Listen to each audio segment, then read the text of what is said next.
په کندهار کې د تېرې شپې شاوخوا 3:30 بجو څخه افغان او پاکستاني ځواکونو ترمنځ نښته شوې ده. نو افغان امنیتي مسؤلین وایي چې لومړی پاکستاني ځواکونو د برید کولو هڅه کوله چې بیا تر هغه مخکې افغان ځواکونو وار ورباندې د مخه کړي، ځکه هغوی چمتووالی دې ته نیولی و چې پر افغان ځواکونو برید وکړي.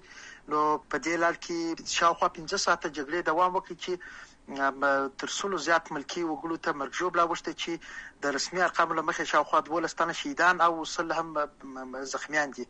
نو جګړه دا مهال د پاکستان په اصطلاح د پاکستان په زاریو او غوښتنه درول شوې ده، او خو لا هم خال ډزې اورېدل کېږي.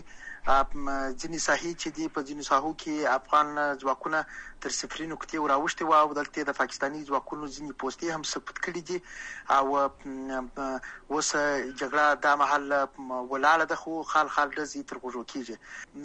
امنیتي مسؤلین وایي چې په سیمه کې د امنیتي ځواکونو مورال ډېر لوړ دی او هغوی هیڅکله به اجازه ورنکړي چې پاکستاني ځواکونه ان 1/20 دوی راواوړي یا ضرر ورته ورسوي.